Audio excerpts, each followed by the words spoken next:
Alors, avant de passer à l'ordre du jour, j'ai 3 informations à vous donner qui me semblent suffisamment intéressantes et importantes pour ne pas être reléguées en questions diverses.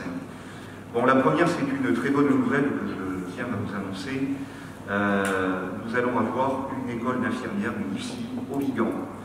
Donc c'est un projet que nous avons porté avec l'hôpital local du Vigan sur un partenariat donc, avec la communauté de communes qui va mettre donc, à disposition la maison de la formation et avec la mairie du Vigan qui va mettre aussi à disposition pour l'hébergement des étudiants qui sont surtout des étudiants, mais enfin il y a aussi des étudiants, le village de vacances et avec la région qui nous a pleinement soutenus dans cette opération et qui d'ailleurs a délivré hier l'agrément pour l'ouverture de cette IFSI au Vigan.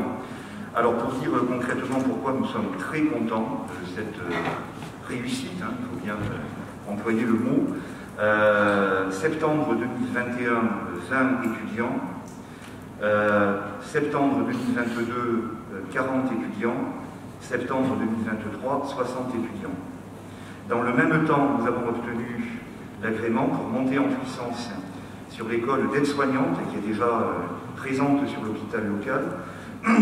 Donc il y aurait 30 étudiants de plus à terme, c'est-à-dire qu'à échéance de 2023, nous aurions environ 90 étudiants sur le pays viganais, sur le Vigan, dans les métiers d'aide-soignant et d'infirmière. Donc moi je m'en félicite à tous les niveaux, d'abord parce que bon, c'est le résultat comme je disais, d'un partenariat, d'une étroite collaboration entre la communauté de communes, l'hôpital local, la mairie et la région. Je m'en félicite aussi parce que ça renforce ce qui pour moi est un axe prioritaire aujourd'hui sur notre pays viganais, qui est celui de renforcer les filières de formation, la cité scolaire et les filières de formation. D'ailleurs, on a d'ores et déjà sollicité le DAZEN pour qu'une filière de formation autour des métiers de la santé puisse voir le jour donc, à la cité scolaire André Sanson, en préparation justement aussi de cette ouverture. C'est évidemment un élément de redynamisation, parce que bon, quand on a à terme 90 jeunes étudiants qui arrivent sur une ville comme le Vigan, c'est forcément quelque chose de positif. Et voilà, donc je tenais à partager avec vous cette satisfaction et cette joie.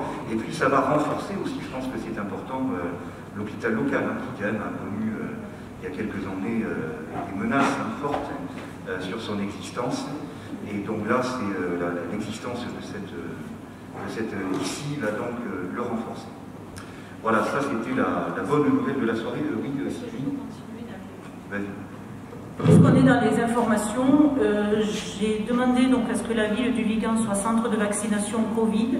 Donc j'ai eu une confirmation avec le préfet là, tout à l'heure, préfet et ARS. Donc nous aurons un centre de vaccination à partir du 9 février sur le Vigan.